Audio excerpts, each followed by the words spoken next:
Hi, we are at Istanbul Jewellery Show and we are with Satta Matturi, Responsible Jewellery Council, board member, and also founder of Matturi Fine Jewellery. Welcome, Satturi.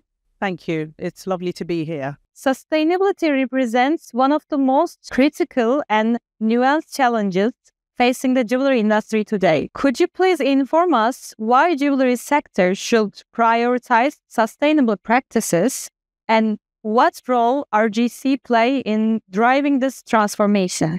Thank you very much. I think it's a really good question. The way I look at it is because everything's changing.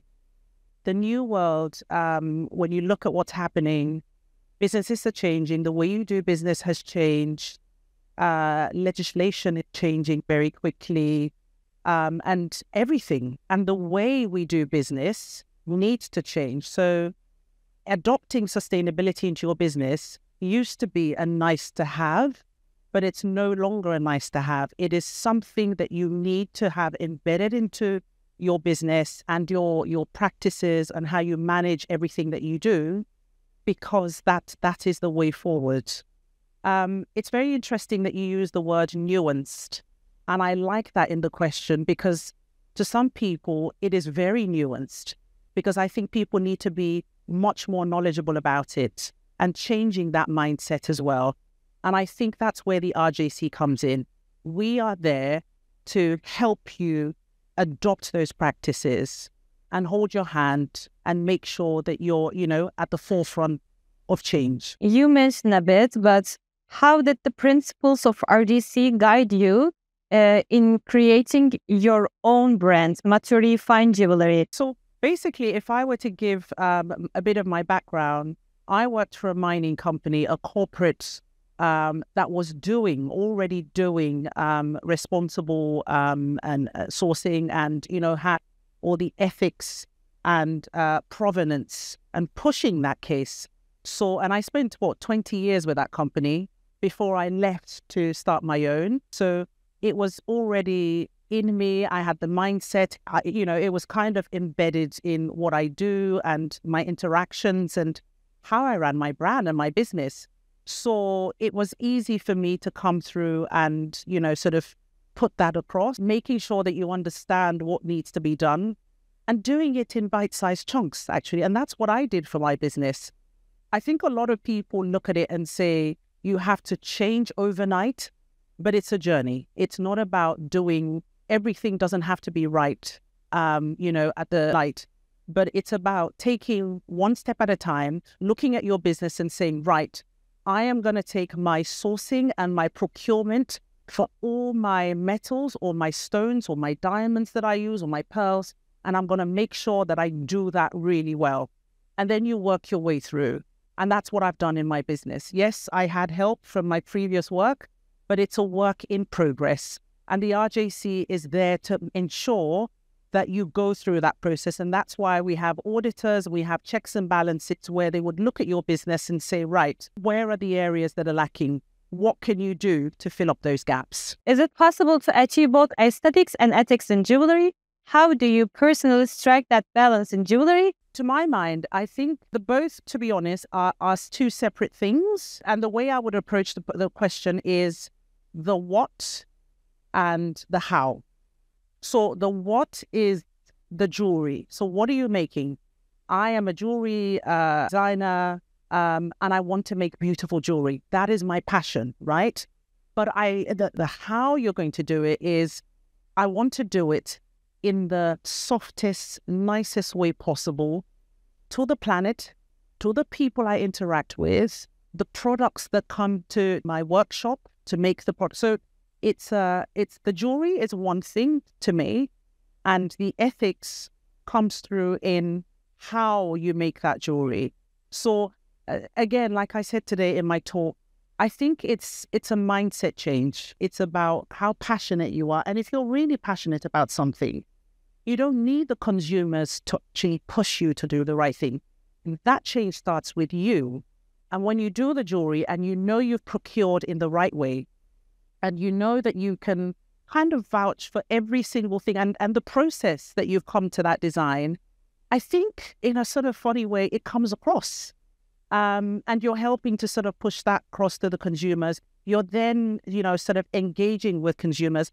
And for me, if I can speak with my brand, I think it gives you that competitive advantage, because here you are, it's something beautiful, but it's differentiated in a way whereby the products and, sort of the approach behind it all, it's just done in an ethical way. And I think it's just a beautiful story to tell, and the right thing to do, because as I said earlier on, the world is changing and we need to change with it, because there are consumers out there who no longer ask just how, sort of the product, but they want to know how it's made and what's behind it. So if I could use, again, real life examples for my brand, I introduced what is called SMO, single mine origin gold. So 95% of all my creations and designs that I make is crafted out of gold, which comes from one mine and one mine alone. And it's extracted by a small company that actually, sort of looks after the community where the mine is coming from in West Africa. I mean, everything that they do is excellence and world-class best practice. No one triggered me to do that. I just felt that it was the right thing to do. Now, as I said earlier on in my talk today, there's a cost attached to it. But I don't think people should look at that, because I think the benefits far outweigh the costs. I mean, it's not much. It's probably like 15% more. But the benefit and the story and the provenance when you engage with a client who buys your product is such a beautiful thing. And I think people sort of miss that. But again, it's lack of knowledge. I think this is the reason why we're here at the Istanbul Jewellery Show. And RJC is here to sort of, impart that knowledge and get people on board, because I think collectively we will make much more of a bigger impact. How do you tell this story to your customers? You said that you don't need to, but in some sense, they should know this, like, to create an awareness. Do Correct. You tell this story Correct. to them? So what I've seen is, and I think I speak for many people or many brands or stores, there are two types of customers. On the one hand, there's a customer who comes in and says, right, I like the product. Here's the money, here's the card, I've paid for it, and takes it and walks away. But increasingly what we're seeing is that customers are now asking, right, where is it made? Was it made in Turkey? Okay, what types of material? And even going into things like, well, what's the diamond? Where did it come from? What's the technique? Was it made in a mass factory? Was it made in a small atelier? People now increasingly want to know. It's a story, and it just gives the piece longevity rather than just being a piece of lovely jewelry. There's a story behind it.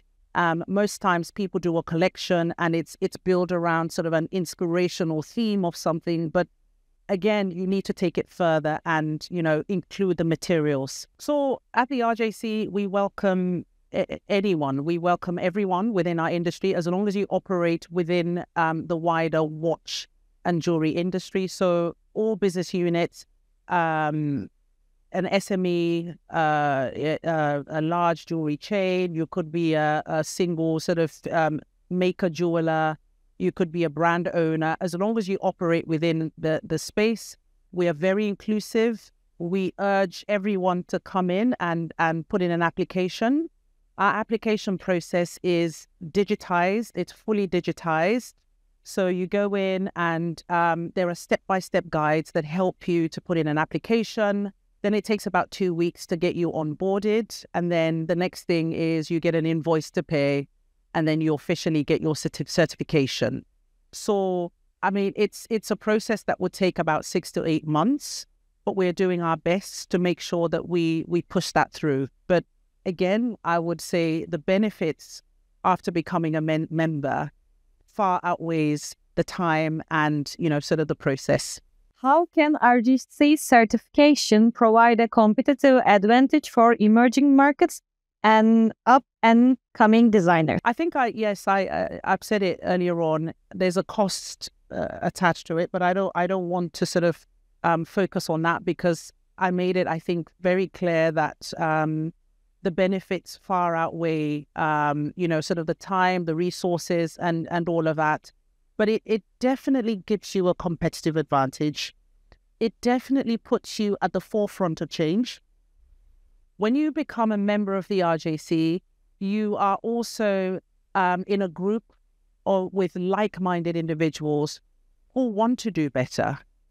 They want to run their businesses in the best way possible.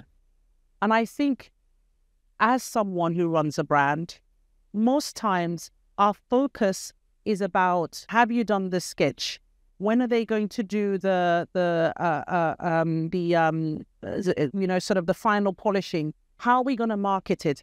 And we tend to forget that there's this sustainability piece to it because, we're focusing on the business side of things. But I think that has now become a very important part within the wider picture. So I would say, and I would urge anyone who's listening to this, join someone like an RJC because they kind of take care of that for you. So when you become a member, you get regular updates.